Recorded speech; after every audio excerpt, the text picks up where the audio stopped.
Olá pessoal, professor Digivan. Estamos de volta com a série de aulas sobre comandos elétricos para grupos geradores e nessa videoaula eu apresento para você o projeto de comandos para uma USCA de controle de corrente alternada. Mas antes de começar eu faço aquele velho pedido: se inscreva no canal, dê seu like, compartilhe o vídeo, não deixe de fazer seu comentário, deixar sua dúvida. Roda a vinheta e vamos falar desse assunto.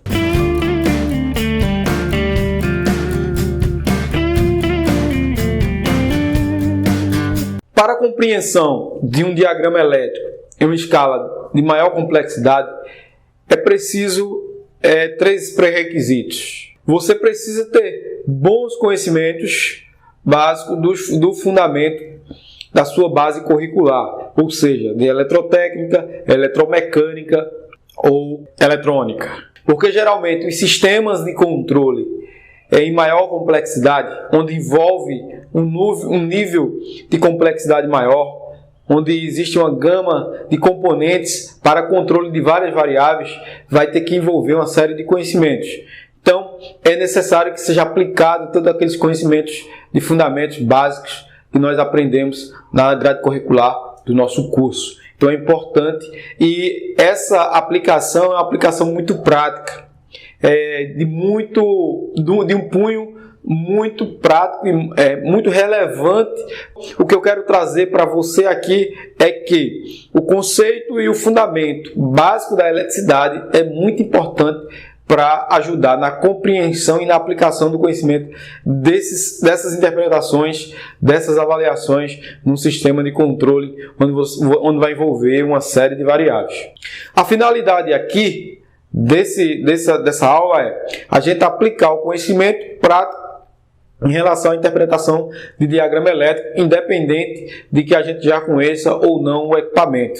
A outra questão importante, que é a segunda questão, é os componentes. Precisamos entender a funcionalidade dos componentes. Precisamos ter uma ideia do princípio de funcionamento dos componentes. O que tiver de particularidade relacionada à construção do componente, que é uma coisa particular da fabricação do fabricante, aí sim, aí a gente vai aplicar o conhecimento da linguagem de literatura técnica para ler o manual, ler as instruções do fabricante do componente, que também são baseadas, essas instruções são baseadas em fundamentos da eletricidade. Afinal de contas, os componentes foram construídos para utilizar os fenômenos elétricos e, em função dessa utilização, produzir um resultado. Um movimento de uma carga, a atuação de uma bobina, a ligação de um motor, o resultado lógico em uma circulação de uma corrente elétrica em função do nível de tensão dentro do circuito eletrônico. E aí, não é possível desvincular o conhecimento do fundamento básico a essas questões. É por isso que eu trago e sempre quero trazer para você o seguinte: a importância da aplicação do conhecimento. Às vezes a gente sabe que existe aquela determinada questão, aquele determinado conhecimento, mas a gente não sabe como e onde aplicar. Prática é aplicar, é saber onde e quando aplicar o conceito teórico. Então é isso. Então vamos lá aqui para o projeto que eu vou estar apresentando para você. A gente não vai falar de todo o diagrama, que é um diagrama extenso, mas eu vou falar do mais essencial. E para quem chegou aqui buscando informações sobre comandos elétricos da USCA, de uma USCA de gerador, essa USCA é a USCA de um gerador do sistema de geração STEMAC, que é a USCA 1DS7320. Eu vou estar apresentando não os componentes, mas o diagrama elétrico dessa USCA. É uma unidade de supervisão de corrente alternada para a geração. Ok? Então vamos lá falar do diagrama elétrico da USCA STEMAC, que é a USCA DS7320 para geradores a diesel de corrente alternada. Então, pessoal, na primeira página do projeto, o projeto apresenta os bornes que são do controlador, do DS7320. Então, todas as borneiras e suas respectivas conexões. Em cada borneira tem a descrição do que vai ser conectado naquele determinado borne, com o número e a indicação do dispositivo que está conectado. Então aqui a gente pode ver borneira controlador DS7320 Então, na primeira página, traz a orientação das conexões das borneiras, as indicações das borneiras, as identificações dos componentes que vão ser ligados naquelas determinadas entradas e suas respectivas identificações. Então, é possível a gente ver todas as borneiras do controlador, estão na primeira página e tem cada item que vai ser conectado em cada borne. Essas borneiras elas estão identificadas no controlador DS7320 pelas numerações. Além das borneiras, nessa primeira página, é apresentado o contator principal, que é o KM1. KM1 é o contator que fica na linha do gerador.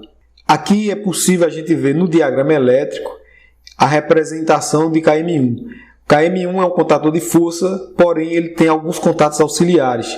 Esses contatos auxiliares eles vão servir para complementar o comando, ou seja, status e informação dele próprio.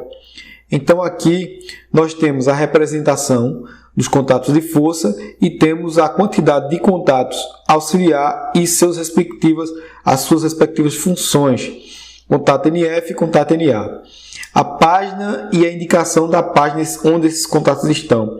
Página 4, coluna D, na vertical e na horizontal, coluna 6. Então isso aqui é a indicação da página. A gente consegue identificar onde está, em que página está esses contatos.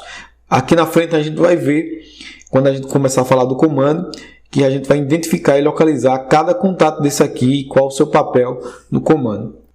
Além da conexão dos bornes dos componentes, como por exemplo aqui, termostato, status de conexão, sobre a velocidade, status do grupo gerador, status do CRD, status da USC em standby e outras indicações, vai estar nos bornes. Cada borne do controlador vai ter uma função.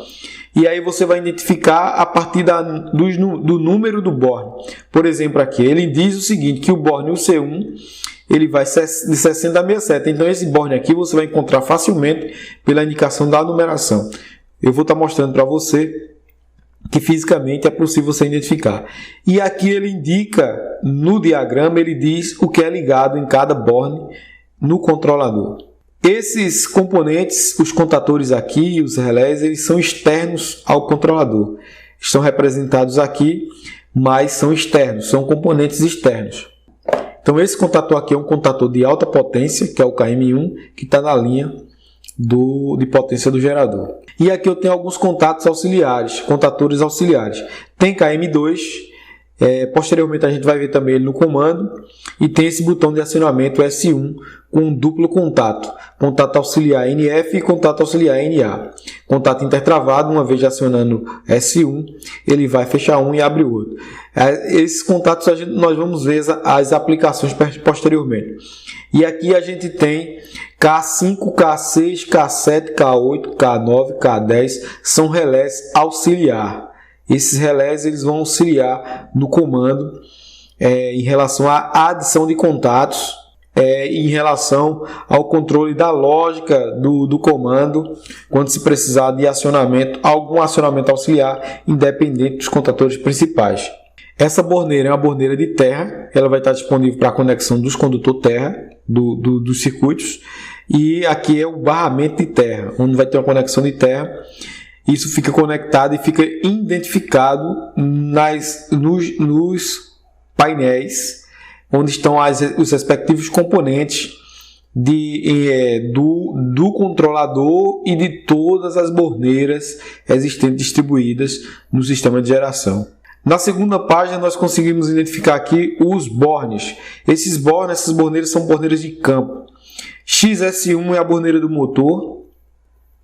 XS2 também é borneira de motor, a parte automotiva, onde vai precisar fazer as conexões de uma série de componentes para controle de nível, controle de temperatura, controle de pressão, sinal de partida, sistema de alternador, alimentação em VCC, parte de GND, que é o comum, é o zero da fonte, e outras utilidades. Então, borne XS1 é o borne do motor da parte automotiva. E o borne XS2 também é a parte do motor, borne de conexão dos componentes para a parte de motor auxiliar. Então o XS3 também, parte do motor. Então você vai ter lá os termostatos de pré-aquecimento, a solenoide de acionamento, solenoide de combustível para verificar, a liberar o combustível.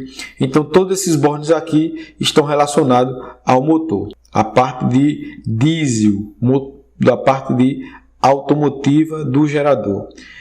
Já esse borne XS4, XS48, eles estão no gerador. Então isso aqui são para os sinais do sistema de geração em si, do motor gerador.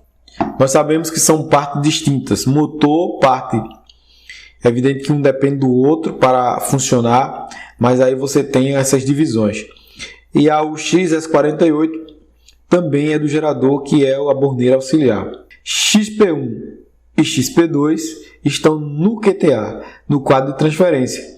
Então, XP1 é o borne onde tem uma série de controle também que está relacionado, que está dentro do quadro de transferência, certo? E o XP2, que também vai estar dentro do quadro de transferência. É uma borneira auxiliar para algumas funções auxiliares. Então está apresentado aqui as duas primeiras páginas e os bornes e suas respectivas conexões. Qualquer necessidade de consulta para saber o que está conectado e onde está conectado, a gente segue aqui para a primeira página para identificar onde os dispositivos estão conectados e seu borne correspondente. Nesta página a gente inicia a primeira parte da nossa aula, onde a gente vai estudar a parte do comando, ou seja, a parte inicial do comando. Então aqui a parte de força do gerador vem do GMG, isso aqui é o tag do quadro, certo? Então essa é a parte de potência do gerador. Fase A, fase B, fase C e neutro. Aqui esse gerador, esse projeto, é um gerador que gera tensão de fase 127 volts e tensão de linha 220 volts. 127 volts é 220 dividido por raiz de 3. E a frequência gerada, 60 Hz. Esse gerador, essa linha aqui apresentada, é a linha principal de alimentação, onde sai do gerador até o QTA. Então, depois da saída do gerador, da parte de potência, os condutores de geração, tem um fusível, que é um fusível de 1000 amperes. Esse fusível é para proteger a linha em um todo. O neutro, ele segue sem os fusíveis, sem proteção, é o condutor neutro, de potencial neutro, certo? Segue para o KM1, ou seja, esse contator é aquele contator que eu havia discutido, ele está descrito na primeira página. A gente consegue ver os contatos auxiliares e os contatos de potência. A gente consegue ver os contatos de auxiliares relacionados a esse contator. É um contator de alta potência, onde ele é capaz de conduzir uma corrente de 1050 amperes, ok? E ele tem aqueles contatos auxiliares, que é justamente para auxiliar no comando, no controle de ativação. Então aqui eu tenho, além de KM1, certo? Na saída de KM1, segue para o quadro de transferência, que é o QTA. Então, KM1, qual é o papel de KM1? O papel de KM1 é mandar tensão para o QTA, depois que o sistema verificar que está tudo ok. Uma vez o gerador partindo, vai chegar a tensão em L1, L2 e L3 de KM1. Até então, o QTA não vai receber tensão, só recebe a tensão depois que KM1 fecha. Enquanto KM1 não fechar, não chega a tensão no quadro de transferência. Vamos ver qual a condição, o que é que faz KM1 fechar, liberar a tensão. Onde está a alimentação de KM1, da bobina de KM1? Então, nessa linha aqui, nós conseguimos ver aqui, um comando, uma alimentação auxiliar, alimentada pela fase A e fase B. Então, naturalmente, uma vez o gerador iniciando a sua geração, essa linha vai ficar energizada. Se o disjuntor KC estiver ativo, toda essa linha depois do disjuntor vai ficar energizada com a tensão de 220 volts. No caso aqui, nós estamos trabalhando com a rede trifásica 220. Então, toda essa linha aqui vai ficar alimentada com 220 se o disjuntor estiver ok. Lembrando que a energização dessa linha de comandos, que é a linha do comando para o início das comutações, ele só vai funcionar se o disjuntor estiver ativo e se o gerador entrar. Após o gerador entrar, a linha A e B será energizada. Acontecendo a energização dessa linha, a pergunta é: o que acontecerá depois da energização dessa linha de comando? Observe que aqui imediatamente eu encontrei a bobina de KM1. Então, qual é a condição inicial para KM1 entrar? É a alimentação da linha do gerador, quando o gerador entra? Em parte. Então, em parte, eu posso considerar em parte por quê? Uma parte, a fase B, ela está energizando a bobina em A1. Ela está ligando a bobina em A1. Mas só vai ter uma diferença de potencial em A1 e A2 se houver um sinal nessa linha de A2. E de onde vem esse sinal da linha de A2? O sinal da linha de A2 vem do QTA, do quadro de transferência. Então, é necessário para que esse contator KM1 seja energizado, é necessário que venha um sinal de tensão do quadro de transferência. Então, as condições para KM1 bater os contatos de força para mandar a tensão de força para o quadro de transferência, é necessário que o gerador tenha entrado e tenha alimentado as 3 fases. Em seguida, depois dessa energização do gerador, da linha do gerador, é necessário que o quadro de transferência tenha mandado um sinal de alimentação para A2. Só então KM1 vai mudar o seu status. Então, de cara aqui já é possível ter feito uma análise. A condição para KM1 entrar é receber o sinal do quadro de transferência e o gerador energizar a sua linha principal antes na entrada de KM1. Então, imediatamente eu consigo deduzir o seguinte, que é evidente que para chegar a tensão no quadro de transferência, é necessário que a transferência esteja detectada uma falta de tensão da concessionária. Então, quem vai mandar o comando para KM1 partir e levar a tensão até o quadro de transferência, que é o QTA, ele precisa informar para o sistema que existe uma ausência de tensão lá. Então, a partir desse sinal é que ele vai alimentar KM1. KM1, por sua vez, alimentado, vai fechar os contatos de força e seus contatos de força vai levar a tensão até o QTA. Só então, aí vai acontecer as comutações necessárias para que o processo continue. Além do acionamento de KM1 via KT1, a gente tem alguns outros componentes aqui que a gente vai analisar. KM1. Quem é KM1? KM1 é o contator principal que leva a tensão até o QTA, do gerador até o QTA. Mas eu estou vendo um contato de KM1 aqui, sim. São contatos auxiliares. Esses contatos eles vão servir para informar status de KM1. E em função desses status, dessas mudanças, dessas comutações, o sistema vai tomar decisões. E com essas decisões é que todo o processo vai acontecer com segurança. Então, além dos contatos auxiliares de KM1, eu tenho aqui o contato KM1, o 3132, que eu estou vendo que ele está sendo utilizado aqui em QTA, que é o quadro de transferência. Sai o sinal do borne 10 do quadro de transferência, segue, passa pelo contato auxiliar de KM1, 3132, é o 2D6, e retorna para o QTA. Então, o que é que eu deduzo eletricamente e olhando para esse comando aqui? Eu deduzo o seguinte, que se eu tenho um contato NF de KM1 e quando o KM1 está desenergizado, esse contato se mantém fechando o 10 com 9, então é uma condição para que o quadro de transferência tome decisões. Então, eu posso dizer, não estou vendo o resto do comando. A gente está trabalhando como se fosse o nosso primeiro contato. É justamente essa a ideia, para que a gente entenda que é possível a gente destrinchar a máquina sem a gente ter tido contato. O nosso mapa, o nosso guia é o diagrama. Agora é necessário que a gente conheça os caminhos para a interpretação. Uma vez a gente conhecendo esses caminhos para a interpretação, fica muito fácil a gente entender a funcionalidade, identificar defeito, fazer montagem, fazer correção, fazer modificação.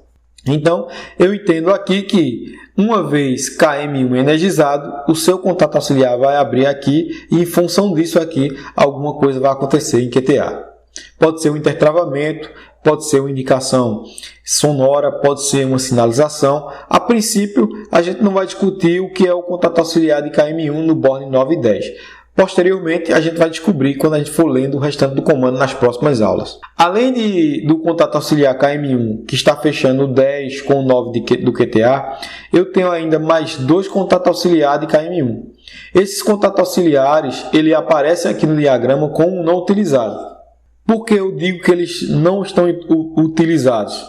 Porque não aparece nenhuma descrição aqui de um ponto de conexão. Só aparece a borneira X4.